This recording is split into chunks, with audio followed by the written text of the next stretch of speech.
Our recent catamaran trip in Greece was truly a blast, but you can bet before the next time we take a chartered catamaran out, we're going to be consulting our checklist. Stay tuned today to find out what are all the details you need to look for both before you leave the States and once you arrive to avoid the many problems we had on our trip. First of all, I'm going to share with you all the things you should do in advance of your trip before you ever even leave your home. Number one on the list, find out in advance what kind of coffee maker is aboard your boat. We assumed it would just be a regular coffee maker with filters, so we bought that kind of coffee. It turned out we were given a Nespresso coffee maker, which was completely useless to us on day one. We did find a workaround, but it was pretty tricky, and you don't want to be wondering about how you're going to get coffee the first morning of your trip. Number two, we would recommend that you bring your own hand towel, washcloth, and bath towel. All we were given was one bath towel, and honestly, it was not a bath towel. It was like you could barely even wrap it around yourself. It was sort of a glorified hand towel, and we were only given one per person, completely inadequate for a week-long trip on a catamaran. Number three, a lot of these charters do not come with a paddleboard, so you do want to request one of those in advance.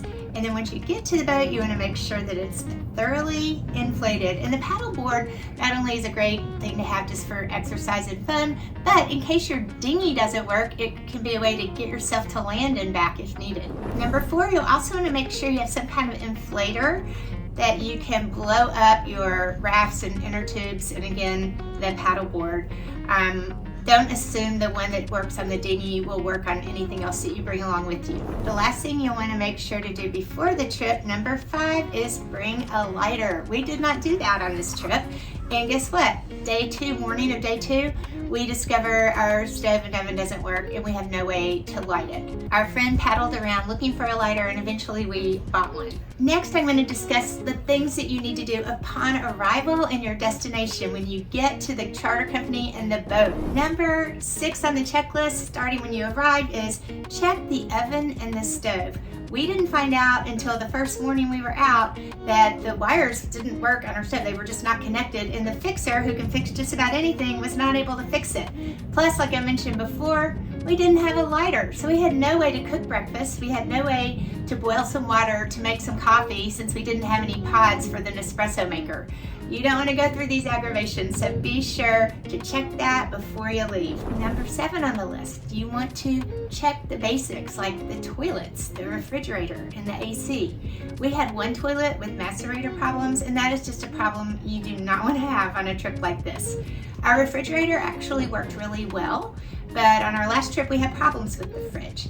And lastly, the AC. This is something that at least in Greece we had to pay extra for, and one of the AC units didn't work at all. Another one we couldn't use at night because it resulted in fumes in the bedrooms. Our good friends Alex and Chaz had to sleep up on the flybridge because their room was full of fumes. So especially if it's something you're going to need in a place like Greece in July, like we did, you want to make sure before you leave the marina that AC is working well. Number eight on the checklist is to check the transom shower. We were delayed departure from the marina for 2 hours because ours did not work, and they had to get parts and fix the whole thing. And it would have been difficult if we had not detected that before we left, because we used that shower quite a bit during the week. Number nine on the list is one of the most important things, because both on this trip to Greece and our last trip over to the USV Ice, we had the same problem, the dinghy. So you want to check the dinghy. Is it inflated properly? Does it have gas? Is there any backup gas? And does the motor work? We did check these things, and we still ended up with a broken dinghy on night one, and part of our gang had to row the dinghy home at midnight back to the boat because of the problems it had. It also led to us departing day two from the island we were on to go to the next island. We were held up for 2 or 3 hours waiting for the company to bring us a new dinghy motor. So be sure all that's in working order before you leave. Checklist item number 10. When you're doing a walkthrough with the charter staff, you want to check the instruments, the autopilot, you want to inspect the sail, And you also want to have them check the sea strainer. All of these are really important for the week, and you certainly don't want any of these to go wrong. Checklist item number 11, make sure you have more than one contact number in case of emergency. Again, we were delayed on day 2 leaving the island we were on because we only had one emergency number, and guess what? No one was answering it, no one was returning our call. It was really unfortunate. Eventually, I ended up emailing our salesperson who actually got us in touch with someone who could come and help us out with that dinghy motor. So next time, we want to have someone's cell phone number in case of emergency. We don't want to be leaving our emergency on some office answering machine. Number 12. This probably should have gone up on the before you come on the trip. You need to give this some thought beforehand, but don't count on there being a lot of cups and glasses. On both of the charters we've done, we had our own cups, and they were really invaluable. On this trip, we had our Greek god and goddess names on them. We used those cups all week long.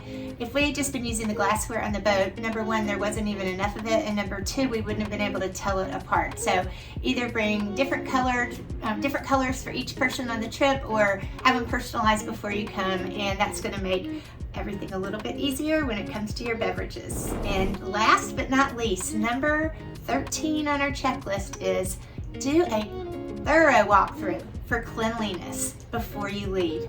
On both of the charter trips we've taken, we were completely unimpressed with the cleanliness, and we had to spend an hour or so just cleaning the boat to live on it for a week because we felt it was just sort of gross. I wish we'd said, look, someone come back in, get this thing cleaned up before we take off.